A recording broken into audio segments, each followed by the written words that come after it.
Hello friends, ব্রাহ্মিকাস কিচেনে আপনাদের স্বাগত। আজকে আমি নিরামিষ এঁচোড় রান্না করব। নিরামিষ এঁচোড় রান্না করার জন্য আমি নিয়েছি 400 গ্রামের মতো এঁচোড়, আর সেটাকে টুকরো করে নিয়েছি। আর নিয়েছি দুটো মিডিয়াম সাইজের আলু, সেগুলো ছাড়িয়ে এইভাবে টুকরো করে নিয়েছি। এবার এঁচোড়টা এইভাবেও টুকরো করে নিয়েছি কেটে। আপনারা এঁচোড়টা এইভাবে কেটে টুকরো করে নেবেন। আচ্ছা, এবার এটাকে আপনারা সিদ্ধও করে নিতে পারেন বা এমনি তেলের মধ্যে দিয়ে রান্না করতে পারেন। আমি এটাকে সিদ্ধ করব না, এইভাবেই তেলের মধ্যে রান্না করব ভেজে। এঁচোড় রান্না করার জন্য আমি নিয়েছি একটা ছোট টমেটো, আর কিছুটা 1 চামচের মতো আদা কুচি, একটা শুকনো লঙ্কা, একটা কাঁচা লঙ্কা, হাফ চামচ জিরে, আর হাফ চামচ গোটা জিরে, 1 চামচের মতো ধনে। এগুলো আমি সব একসাথে একটা পেস্ট তৈরি করে নেব। এবং কিছুটা কাঁচা ছোলা, হাফ চামচের মতো হলুদ গুঁড়ো, আন্দাজ মতো নুন, আর ফোড়নের জন্য নিয়েছি 5 ফোড়ন আর তেজপাতা। আর নিয়েছি তেল, সর্ষের তেল। আপনারা সাদা তেলেও করতে পারেন, সর্ষের তেলেও করতে পারেন। আমি এখানে সর্ষের তেলে করব। আর নিয়েছি ঘি। ঘিটা আমি সবার শেষে দেবো নামানোর সময়। এবার গ্যাস অন করে গ্যাসে একটা কড়াই বসিয়ে দিয়েছি। কড়াই বসানো হয়ে গেছে। কড়াইটা গরম হয়ে গেলে তাতে আমি 2-3 টেবিল স্পুন তেল দিয়ে দেবো।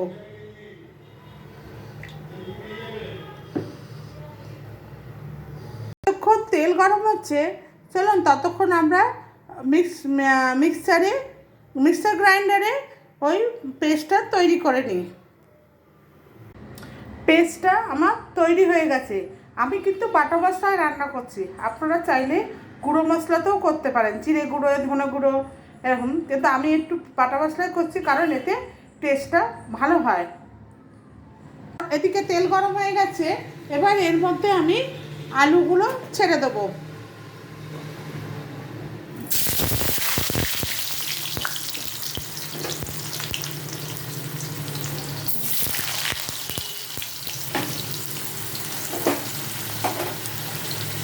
আলুগুলো 10 থেকে 15 সেকেন্ড একটু ভেজে নেবো মিডিয়াম ফ্লেমে।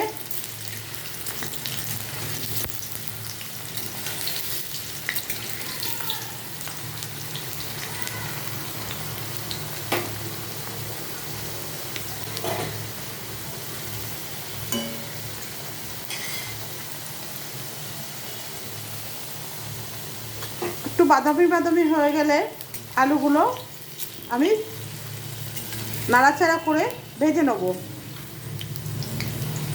10 থেকে 15 সেকেন্ডে লাগবে। আপনারা দেখে নেবেন, যতক্ষণ না একটু হালকা হালকা বাদামি রঙ হচ্ছে ততক্ষণ আপনারা ভাজতে থাকবেন। এবং ভিডিওটা যদি ভালো লাগে অবশ্যই পাশে থেকে লাইক, সাবস্ক্রাইব, কমেন্টস আর বেল আইকনটা প্রেস করে আমার পাশে থাকবেন। আলুগুলো ভাজা হয়ে গেছে। এবার আমি এটা তুলে আলাদা করে নেব। আপনারা এঁচোড়টা সিদ্ধ করে নিতে পারেন, তাতে গ্যাসটা একটু কম পড়বে। কিন্তু যদি এটা ভেজে ভালোভাবে রান্না করেন তাহলে কিন্তু ওটা খেতে আরও ভালো লাগবে। আমি এবার এর মধ্যে 5 ফোড়ন আর তেজপাতাটা দিয়ে দিলাম।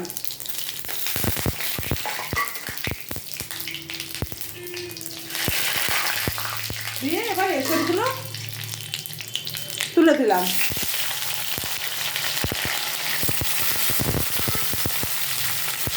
এবার হালকা ফ্লেমে আমি 10 থেকে 12 সেকেন্ডের মতো বা 15 সেকেন্ডের মতো আপনারা দেখবেন যে ভাজতে কতক্ষণ সময় লাগছে। যতক্ষণ একটু বাদামি রঙের হবে ততক্ষণ এটা ভাজতে থাকবেন। আমি একটু এর মধ্যে নুন অ্যাড করে দিচ্ছি যাতে এটা তাড়াতাড়ি সিদ্ধ হয়ে যায়। পরে আবার একটু নুন দেবো, আমি আলুতে নুন দিইনি বলে।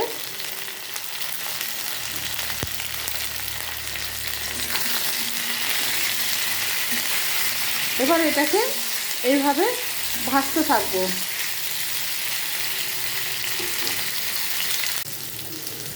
এঁচড়গুলো ঠিক এই রকম ভাজা ভাজা মতো হয়ে যাবে। এবার এর মধ্যে আমি আলু ভেজে রাখা আলুগুলো আর ছোলা দিয়ে দেবো।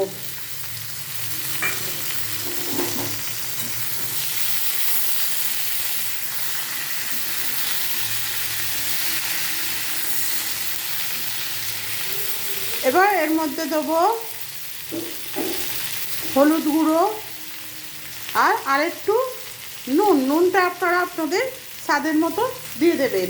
আর দেবো আগে থেকে পেস্ট করে রাখা ওই মশলাটা।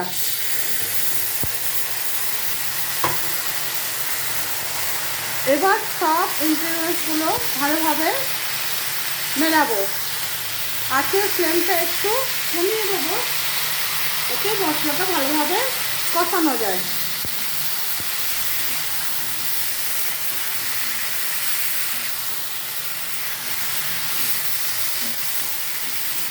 এইভাবে সব আস্তে আস্তে আস্তে আস্তে মশলাগুলো এর সাথে মিলিয়ে নেব। দেখুন আমার এঁচড়গুলো এতই ভাজা হয়ে গেছে যেগুলো ভেঙে ভেঙে মতো গেছে, তার মানে এঁচড়গুলো সিদ্ধ হয়ে গেছে। বন্ধুরা, আপনারা এভাবে ভেজেও নেবেন আর সিদ্ধ করে নেবেন, খুব তাড়াতাড়ি হয়ে যাবে। কিন্তু ভেজে নিলে একটু বেশি টেস্ট হয়। আপনাদের যদি এই ভিডিওটা ভালো লাগে তাহলে অবশ্যই অবশ্যই আমার চ্যানেলটাকে সাবস্ক্রাইব করে দেবেন, একটা ভালো কমেন্টস করে দেবেন এবং লাইক আর বেল আইকনটা প্রেস করে আমার পাশে থাকবেন। এইভাবে নাড়তে নাড়তে মশলার গন্ধটা যখন বেরোতে থাকবে তখন মনে করবেন মশলাটা ভাজা হয়ে গেছে। এবং আরেকটা জিনিস যেটা হচ্ছে মশলাটা কষাতে কষাতে মশলার থেকে তেল ছাড়তে আরম্ভ করবে। দেখুন আমার খুন্তিতে দেখুন তেল ছেড়ে দিয়েছে, তার মানে মশলাটা কষানো হয়ে এসছে বা হয়ে গেছে। এবার আমি এতে 1 কাপের মতো জল অ্যাড করব।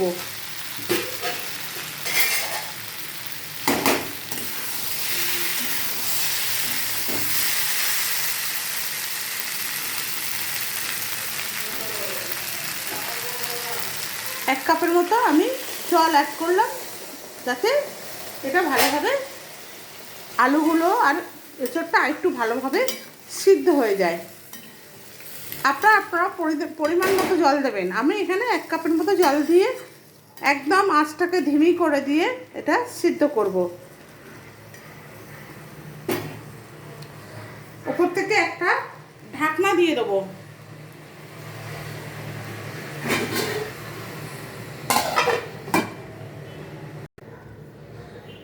ঢাকনা ঢেকে দিয়ে এটা 5 থেকে 7 মিনিটের মতো সিদ্ধ হতে দেবো।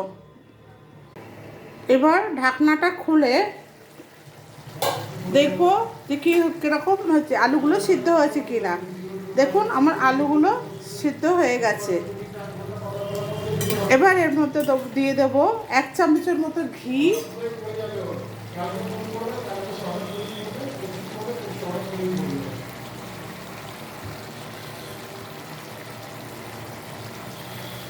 আর প্রত্যেকে ছড়িয়ে দেবো একটু গরম মশলা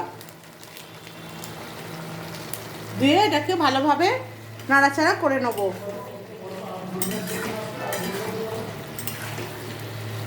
আমার নিরামিষ এঁচড়ের ডালনা তৈরি।